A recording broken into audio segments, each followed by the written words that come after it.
Good morning. I'm Ben Mankiewicz. Welcome to the TCL Chinese Theater, the forecourt here. I've been a host at Turner Classic Movies for 21 years. That is it's a long time to have the same job in this town, which brings me to our honoree, Jodie Foster.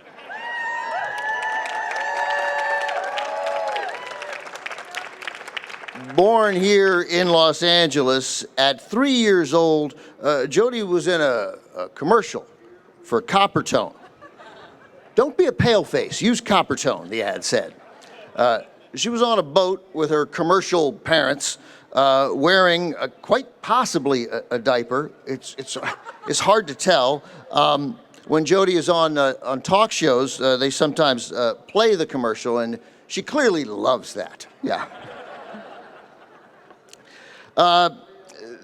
Then there were, as she followed along and became an actor, there were 4 or 5 kid roles, including a movie called, by the way, Kansas City Bomber. That was a Raquel Welch roller derby movie. None of those 4 or 5 movies, they're all fine. That's not why we're here, because between December 1974 and December of 1976, Jodie appeared in 6 movies. Alice Doesn't Live Here Anymore, Echoes of Summer, Bugsy Malone, The Little Girl Who Lives Down the Lane, Freaky Friday, and Taxi Driver. The last 5 of those movies, the last 5, were all released in 1976. That was the year, at the end of the year, that she turned 14. All of those movies made when she was either 12 or 13. She is nothing short of amazing in every single one of those movies. She impressed director Martin Scorsese so much in Alice Doesn't Live Here Anymore, which, by the way, won the great Ellen Burstyn the Academy Award for Best Actress, that Scorsese then cast her in Taxi Driver. It completely changed my life, Jodie told the New York Times in 1991 as she was promoting a film called Silence of the Lambs. She said, "It was the first time anybody asked me to create a character that was not myself. It was the first time I realized that acting wasn't this hobby you just sort of did, but there was actually some craft involved." I really believe that Jodie Foster would have earned her handprints and footprints outside this wonderful, legendary theater if she had stopped her acting career after 1976. I mean, have you seen Bugsy Malone? Have you seen The Little Girl Who Lives Down the Lane? Have you seen Alice, right? Have you seen Freaky Friday? Have you seen Taxi Driver? That is not a kid actor, that is an actor. But of course, Jodie did not stop. She made the difficult transition to adult roles and has quite simply become one of the great actors of her generation.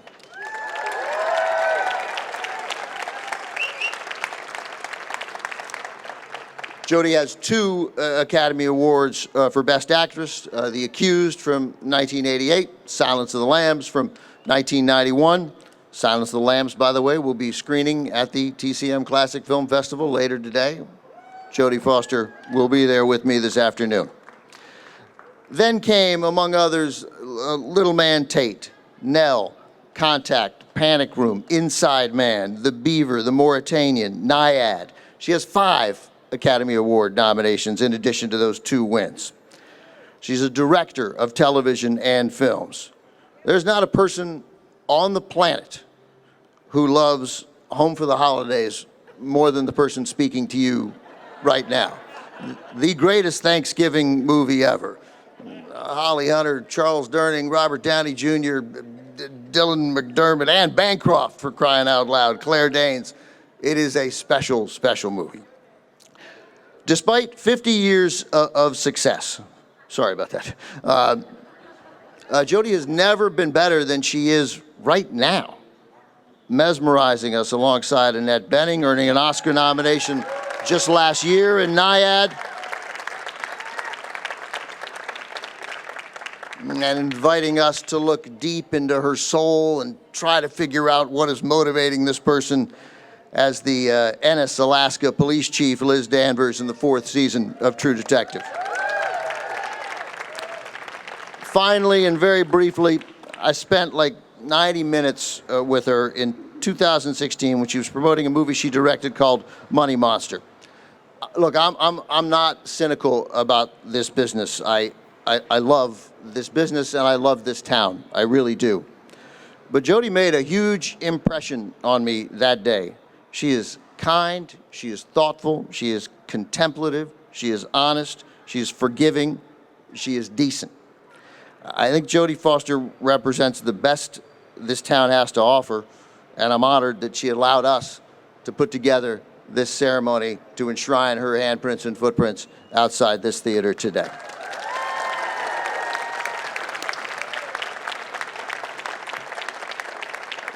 So now please join me in welcoming to the stage Jodie's longtime friend, also an Academy Award winner, and also a mensch, Jamie Lee Curtis.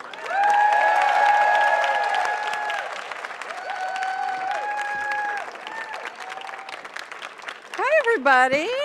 These things. Good morning, good morning. Good morning. So obviously there is much about Jodie Foster that you already know and you've just heard. I'm sorry?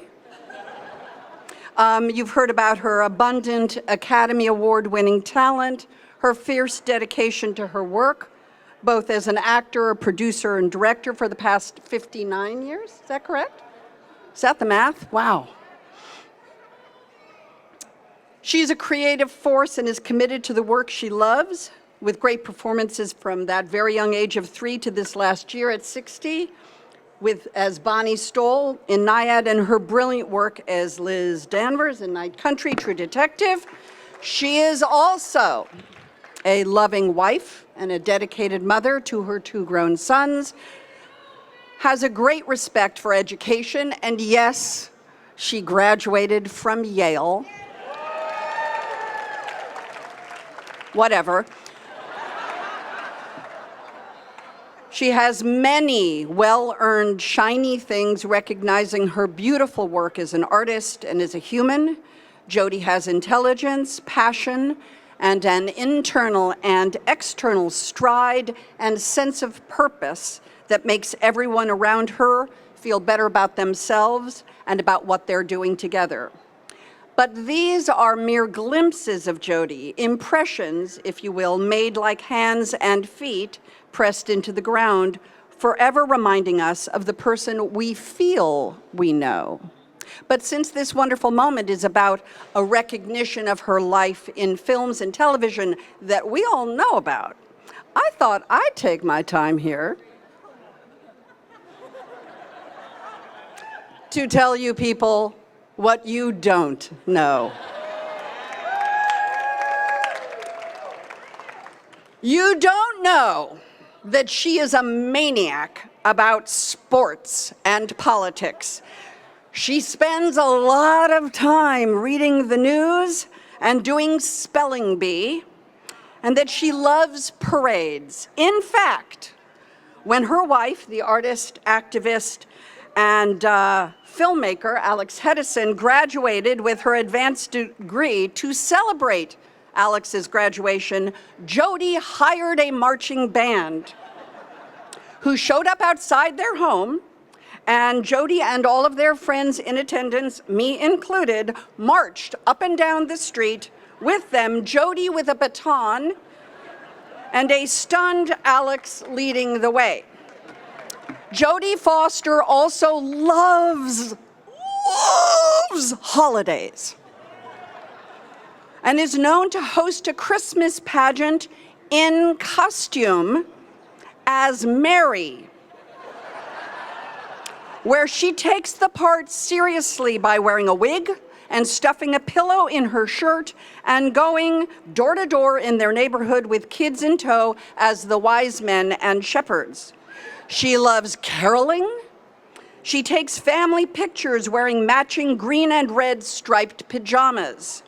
She's also a Green Bay Packers fan, and yes, Jodie Foster wears foam cheese heads every football season, and she gets very involved in sports brackets and will hold lengthy discussions with other sports fanatics about her team and all of their players.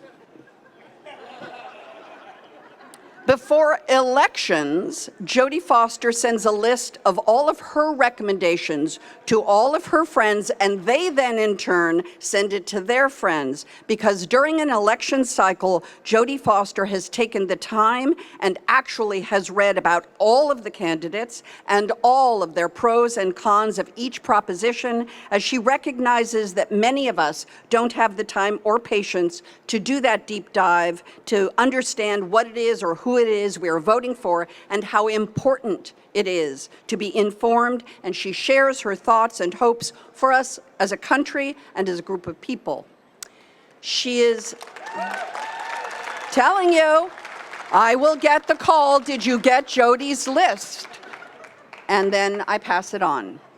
She is also soft and funny and romantic and beautiful. And I could and would go on and on and on, but the cement is ready. And so, as we are all gathered here to bear witness as she joins a very small group of artists with her hands and feet and name permanently concretized in cinema history, I want to remind us all that once in a while, just once in a while, the stars really do align in a magical way. And so on this day, Friday, the 19th of April, this Freaky Friday, if you will, there is an amazing connect the dot between Jodie and me, both born and raised in the same city, in the same industry, both who starred in versions of the same movie 27 years apart, but who met outside of show-off business and who became part of a group of best friends who suit up and show up for each other in a very powerful and beautiful way. And that today, Friday, April 14th, 2024, 19th, sorry, who said, what did I say? 14th. You made me nervous. But that today, April 19th, 2024, is also the actual 10th anniversary of her marriage to Alex.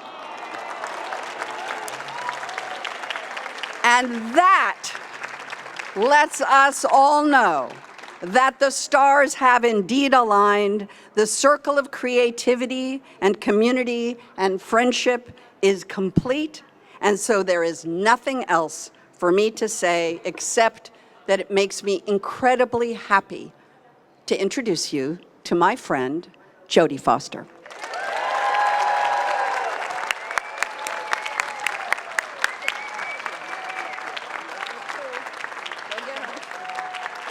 Wow.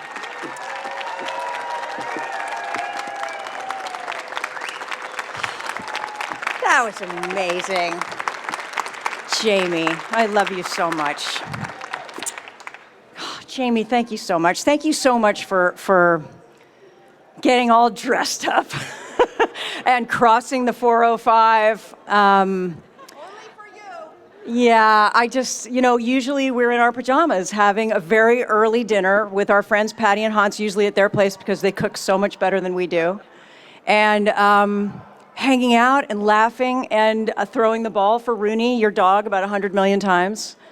So I'm just so grateful that you made the effort to show up for me. It's just, I love you so much. For this crazy, absurd, wonderful thing. Hollywood, for me, I grew up here. So I grew up on Cahuenga. Do you guys know Cahuenga? Okay, I grew up off Cahuenga. Well, my sister's here, so she knows. And Hollywood to me was, barbecues in the summertime and a night blooming jasmine growing outside my mom's bathroom window that we used to smell, and right near the Hollywood Bowl, we would hear the Hollywood Bowl. My brother would, ride his mini bike up and down the hills, and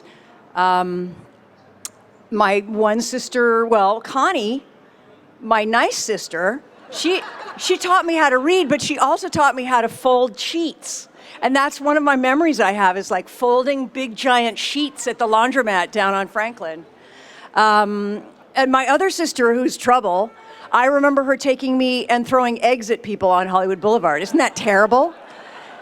And I have another memory of my troubling sister where she decided she would babysit me, so she took me with all of her friends in the car, and then we got into the back of the Pacific Theater without paying. She put me in a seat, and then she left me there. I think I was like 6 or something. She left me in the theater to watch Little Big Man, which is a very long movie. And I had to stay through the whole, the intermission part, and then watch it again from the beginning, and then she came back and picked me up. Which actually was not child abuse. It was actually fine, because I was in a movie theater, and I couldn't have been more happy and safe to see one of the greatest movies ever made. If you ever get a chance to see Little Big Man, I'll never forget it. So Hollywood, for all of us, in a way, is this symbol space that's about iconography and about dreams and fantasies. And for me, it isn't. It's very concrete. For me, it wasn't the experience that I had was coming here with my mom and my brothers and sisters and going to Musso and Frank's, and then putting my feet in the cement and measuring my feet to the other people. And yes, of course, saying, "Ooh, someday I would want that," but not because I wanted to be a movie star, but because I wanted to be real. I wanted to be real. I wanted to be a real person, and a real person puts their hands and feet in cement, and somehow what they do matters, not just for this generation, but for other generations. So that was some kind of crazy fantasy that I had about belonging, which brings me here today, because here I am with my family, right? I mean, my family of friends. My oldest friend, Clara Lisa, my old friend. Lucy says that, so we used to laugh about that. And some of my newest friends, Diana Nyad and Bonnie Stoll, who I played in Nyad. Yeah, it just is. It's so extraordinary to see everybody together, Mary. I mean, all my people, Issa from True Detective. It's an extraordinary thing to bring us all here together. I wish my boys were here, but someday they will marvel at my funny toes and will make fun of me mercilessly when they see it.